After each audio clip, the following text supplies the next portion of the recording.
What's going on, people? We are back on YouTube after a bit of a crazy morning, but yeah, enough that we don't say about that, the better. So just happy to move on, happy to be back on YouTube. It feels like they tried to stop us. Look what it did. It actually feels like it's been a lot longer than it has been, but it's only been a few hours. Yeah, that's what happens when they tried to stop us. Yeah, the thing I love most is presenting for you guys on YouTube. Exactly. So anyway, let's get into the player ratings. We're here to talk about the Champions League game last night, 2-0 against Marseille. And let's start off with Hugo Lloris, 6s all round from us. I mean, he really did have very little to do throughout this game. One shot on target from Marseille, and that was a pop shot from Guendouzi from about 30 yards, 25 yards. Saved it well, but it was a bit of a routine save.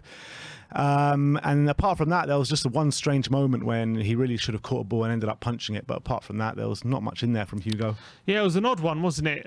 He had no play around him. The ball was looped up in the air, only Emerson around him, and he just decided to punch it. It wasn't even a good punch as well. Yeah. Very odd, but other than that, yeah, I think defence held strong by and large, despite a lot of Marseille possession. Let's move on to Cuti Romero, 6s all round from us, and there was some good moments in there and there were some bad moments in there from Romero yesterday. He still seems to be kind of feeling his way back from that injury. It didn't seem like the Romero in full pelt that we've seen in previous occasions. There was one moment that Emerson really had to bail him out when Nuno Tavares went bursting past him. There was a few nice little clips into the midfield and out wide in terms of his ball playing ability. But apart from that, I think he dealt with everything else that came his way. Yeah, he just doesn't seem to be at his most aggressive at the moment. He's not getting in front of things like he does so well when he's on top of his game, and he just seems a bit off the pace right now. I'm not saying that he's looking awful, but when he's at his best, he's getting to balls first all the time, and he's super aggressive when players get the ball, and he just doesn't seem to be doing that job right now. Something missing from his play at the moment, isn't there? Yeah, he's like there's a bit of spark, which is odd to say about a centre-back missing a bit of spark. That's what I feel about Romero at the moment. But once he gets it back, I'm sure he'll be back to his best. And even at this level of performance, he's still probably better than Sanchez. So that's a positive. But still needs a few levels to go. I feel a few more gears to go up. Yeah, no, I completely agree with that. But let's move on to Eric Dier. Sim gives him a 6. I gave him a 7. And I think he didn't really put a foot wrong throughout the game. I mean, he did get beaten once, which, you know, it's a situation where you keep mentioning a time where he's a bit lackadaisical on the ball. But apart from that, I thought he dealt with everything that came his way. He wasn't really tested that much. And I thought he was a good aerial presence and led the line pretty well. Yeah, in the first half, there are a couple of moments where he tried to break into midfield. He actually tried to link up with, I think it was specifically Richarlison, and both times he missed the ball and actually ended up being in a situation where he could have hurt us quite a bit, and luckily we had the defenders to cover. And not only that, again, a few times he goes for the quick interception and the aggressive tackle, and again, and a couple of times he missed out on the ball and gave away free kicks and things. And I think, did he end up getting booked yesterday? I can't remember, but he could have easily been booked. So from that point of view, wasn't the best. But most of the time he was all right. I don't think he had a bad game overall. So apart from those moments that he's got to work on, I think Luis Suarez wasn't a massive test for him. So in the end, he didn't have too much to deal with. Let's move on to Clemont Longley, back in the team, back-to-back starts for Clemont, and didn't really have the impact that he did have in the Fulham game yesterday. I thought it was much more of a quieter display from him. Not as many kind of the ball playing ability. I mean, there were a couple in there, but nowhere near as enough as what we saw against Fulham.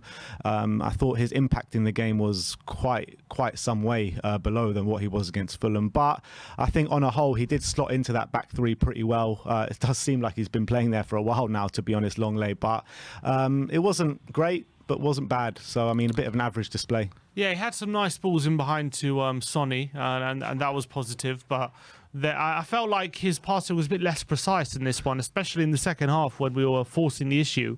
Longley actually had quite a few bits of possession of the ball in decent areas and wasn't able to pick out a pass or swing an across of any danger to the opposition. And from what we've seen of Longley, I was a bit disappointing because we know he's capable of that. Obviously, he did get taken off fairly late on for Davis, and that helped force the issue a bit. But still, there were some promising signs nonetheless from Clemont. Let's move on to the right wing back and let's go to Emerson Royale, and 6s all round from us. And I mean, it's just a classic Emerson Royale display yesterday. I thought really good defensively. That moment where he really bailed out Romero with an amazing tackle on Nuno Tavares in the box, because Romero got completely breezed past at that moment. But look, he was getting in really good positions time and time again, failing to get the ball into good areas. I think his end product, which we speak about every week, but defensively really good again. Yeah, and I think out of the back line, he probably was one of the strongest ones, to be honest, even though he was the first one to be taken off of Kulasevsky. I did think in terms of how he was playing was a bit harsh, but obviously in terms of how we wanted the game to go, he was the first one to go because we needed that extra attacking impetus, and obviously we knew Kulasevsky was going to provide that. But I did think all in all, he actually did quite well down that side, especially defensively, and he linked up a couple of times with Richarlison to get in down the right-hand side. But yet again, that final pass letting him down, which we all know happens so often. But I thought by and large he was actually pretty decent. It wasn't a terrible display from him, and I was probably happier with him than some of the other defenders. Let's move on to the other flank and let's look at Ivan Perisic. Sim gives him a 5, I gave him a 6, and for the most part, it was a very wasteful display from Perisic, not going to lie. I mean, it was a very frustrating because we were so much looking forward to seeing Perisic back in the team in the Champions League, and we know the quality that he can produce. And it was a lackluster display for the most part. A lot of wasteful crosses, a lot of misplaced passes in there as well. But at the end of the day, he came up with the money shot at the end, and with that brilliant cross that found Richarlison with that header. So he came up with the goods at the end. Yeah, and to be fair, that's why for me, it probably stopped him getting a 3 or a 4 because I really thought he was really poor during the game. A few times, actually, he was played into really promising positions and he just got his control wrong and his touch wrong, and he just wasted a lot of promising moments. And for a player of his quality, he'll be disappointed with that. And defensively, he was okay-ish. I thought he dealt with Klaus fairly well, but I was a bit disappointed with a lot of his actions in the final third. But he did come up with that cross for the Richarlison goal, and what a peach of a cross it was on his right foot, right on Richarlison's head, and obviously led to the goal. So he gets credit for that, but probably his weakest performance in the Spurs shirt so far. Yeah, I'd agree with that. Let's move on to Rodrigo Bentancur in the middle of the park. 6s all round from us. First half, he was a bit of a ghost, to be honest. I think the Marseille midfield ran a few rings around him and he wasn't really impacting the game at all. Ball was bouncing off him and really didn't really have too many touches in that first half. But second half, when we had more possession, we were getting to grips with things, I think he did grow into the game and impact the game in a positive way. And, you know, I think he had an okay display in the end, but first half he was completely anonymous. Yeah, I mean, second half was obviously a bit easier when we controlled possession. He was trying to play some nice disguised passes in between the lines to try and get us into more promising positions, but we couldn't really make the most of a lot of those passes, even though I thought his passes were fairly good. First half, again, it was difficult for him because kind of Guendouzi dropped back into the middle and made it bit of a midfield 3, and all of a sudden it was difficult for us to get our foot on the ball, and that showed with Marseille having 62% of possession in the first half, and that showed with the amount of play they were having despite not really threatening. But I thought defensively, as per usual, he was good again, yeah, he did struggle a bit in that first half. Let's move on to Pierre-Emile Højbjerg. 7s all round from us, and Mr. Consistent was consistent once again. I thought it was a really good display in the middle of the park. Like it was tough for Bentancur, it was also very tough for Højbjerg in that first half as they were outnumbering us in midfield. But second half, you really saw he was trying to take the initiative, trying to drive us forward, trying to use his best ability to really get us in the goal and driving us forward. But again, absolutely brilliant pros from Pierre-Emile Højbjerg, and it's something that we're seeing consistently from Pierre, where he's getting assists, he's getting goals, he's influencing things going forward. And when people are talking about crying out for an attacking midfielder, yeah, they might be right, but Pierre's doing his best job trying to add that to his game. Yeah, he really is adding more goals and assists to his game, and that's something that we see a lot more for the national team. So a more attacking influence in the final third, definitely something we saw in the Euros last year. So it should be no surprise that he has that capabilities in him. I think people see him misplace passes sometimes and think this guy can't pass and this guy can't shoot, but he actually has pretty good ability on the ball when given the chance, and he showed that again with a lovely dink pass into the back post. Richarlison was there to head it home, and fair play to him. I think overall another solid game for him, another consistent game, a bit better than Bentancur, I think, his partner in the centre as well. So I'm very happy with Pierre, and he really is starting to put in these consistent displays every week. It's really good. Yeah. Let's move on to Richarlison now. Sim gives him an 8. I gave him a 9. I thought in the early parts of the game he was linking up really well with Kane and Son, trying to show some really good energy, trying to drive the team forward. I think it was very difficult because Marseille were playing really hard. They were really hard to play against in that first half. But obviously the headline is going to be made out of the 2 brilliant headers he scores and very emotional scenes at the end.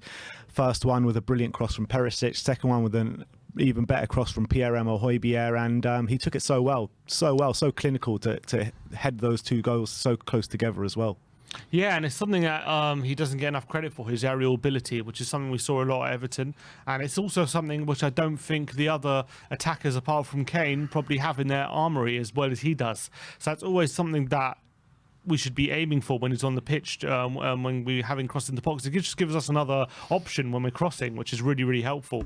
I actually think in terms of overall as well, I thought he was our brightest attacker overall. I thought a lot of the times when he was breaking forward, he was the one setting up attacks. That first attack as well in the first half, which Kane missed, was set up for a really nice pass from Richarlison. And he's turning into a real fan favourite, not just with his displays, with his passion and emotion as well. Everyone is loving Richarlison in the moment, and he saw how much it meant to him getting those 2 goals, and it was wonderful to see. And hopefully there's more to come, and he's made himself undroppable at the moment. Yeah, and he's really turning into a fan's favourite already, with only 2 starts behind his belt. Fans were singing his name in full pelt before kickoff, and it was really good to see. Let's move on to Heung-min Son. Sim gives him a 5. I gave him a 6, and unfortunately it was another really frustrating night for Sonny after a much better display against Fulham. Back to what it was before then, to be honest, with Sonny. A lot of misplaced passes, a lot of bad touches. You're seeing moments in games where a Sonny on form will probably bend it top corner, like from the edge of the area, and that's classic Sonny kind of finish, but he gets it all wrong and he really beats himself up after every chance he misses. But there were some good moments in there from Sonny, obviously in the first half, teeing up Harry Kane where he should have done a lot better from with that chance in the first half, and obviously he's the one that got played through on and he gets taken out by Chancellor Mbemba, and that changed the game, that sending off. So there were good moments in there from Sonny too. Yeah, and we don't get that unless he's on the charge and on the pitch, and that's fair enough. And for sure, he earned that red card. That wasn't luck; like, he earned that completely. And he maybe would have gone on and scored if it wasn't for the foul. But I just feel like he's still a bit out of sorts. Apart from those 2 moments, his shooting was a bit weak. His decision making was pretty poor throughout the game. There was a moment where we had a 3-on-3 counter-attack near the end of the game, and he just hung on to the ball way too long, didn't make the right decision, and the attack ended up being broken down. It's just a shame right now that we're not seeing the performances from Son that we'd hoped, but you have to give him credit, and that's what you can do, Son. He's still such a threat on the pitch, even when he's having a poor spell. He still has those moments where he earns a red card, and he's a big threat to the opposition, which is why I would still seriously consider starting him on Saturday just because of that. But performance is still not up to the standard we like, but hopefully he can play through that. Is it one more game for you? If he has a poor game against Man City, maybe take him out against Sporting Lisbon? Yeah, for me, I think so. I think we need him against City. If there's one game in the season we need him, I think it's Man City. With what he offers as a threat, it's just too perfect for Man City, how they play. So I think we just need him for that game. Let's move on to Harry Kane. Sim gives him a 6. I gave him a 7. And actually, I thought Harry Kane in the early knockings of the game was actually our most dangerous player. He was linking up really nicely with Richarlison and Son with some really clever slight touches to with his link-up play and stuff like that. Did kind of vanish out the game at times, Harry Kane. First half, he definitely should have done better with that chance, with our best chance of the first half and the best chance of the first half in total. So Harry Kane should be doing better there. And second half as well, I thought I thought he was good in terms of link-up play, but all the things that he was doing well, and with playing in behind and kind of his good passing display on show, it just kept breaking down every time. But there were some really good moments in there from Harry Kane. Yeah, it felt like a lot of the other players weren't really on his wavelength a lot of the time when he was playing little passes in the centre of the pitch. A lot of the time, we were trying to bypass the press, either going to Richarlison long or going to Harry Kane. And when we did do that, we were nearly getting some joy, but unfortunately, the Marseille defence were able to hold strong. In the second half, he tried to get a few shots off, but unfortunately, Marseille were defending him really well, and it really took for good blocks in there. Some really good blocks, and it took for Richarlison obviously to break the deadlock, but that's not for the want of trying for Harry Kane. I did feel like he was a lot more involved than Sonny was, which is why I gave him a high rating. Let's move on to the subs now. Dejan Kulasevsky, who came on at right wing back for Emerson Royal, 7s all round for us. And he made the impact which we all kind of expected him to make, to be honest, when he came on. It completely changed the pace of the game, to be honest, when he came on. He got the ball, he was straight away asking questions of the defence, running at the team, putting crosses in the box. He just added that extra element that we didn't have when Emerson Royal was on the pitch. And you could just see it's just night and day, the attacking talent that Kulusevski is. And he's performing so well, and he's so unlucky to come out the team at the moment. Yeah, and I think it was a great switch from Conte, and I think Kulusevski did exactly what we needed him to. Actually, he started asking questions of Tavares, actually took him on, got to the byline, stretched the players so much more. And actually adding some real quality delivery into the box, which just Emerson wasn't providing. And I think the fact that they got a man sent off pretty much made Emerson's role kind of irrelevant. We just needed someone with quality there. And that's exactly what Kulusevski provided. And to be fair to him, even he hasn't been dropped or rested because of quality. It's just because of the fact Richarlison is playing really well.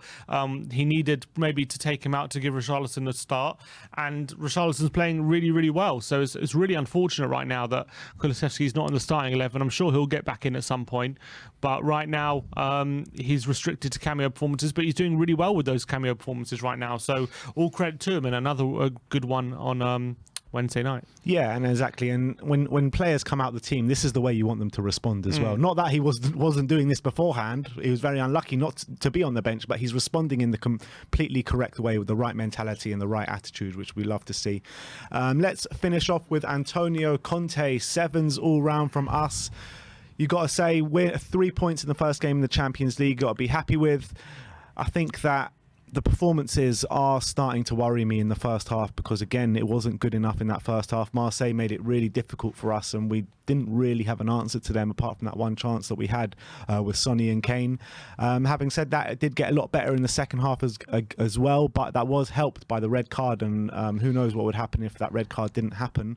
But ultimately, he made the changes to win the game. Kulusevski coming on, which I thought completely changed the game, but it doesn't take a rocket science to bring on Kulusevski for Emerson, and you'll see better attacking talent.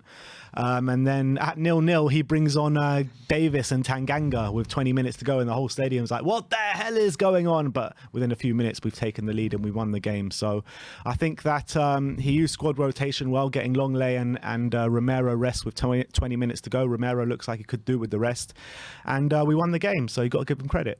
Yeah, and I think why we're giving up so much control right now in the game is it by design, or is it just something that he needs to work on? That's for Conte to decide. But still, despite even in our worst moments, we're still not conceding a lot of chances, which is very positive. The defensive structure in place is allowing us to be very solid at the back. Marseille found it very difficult to break for us, and that's a positive.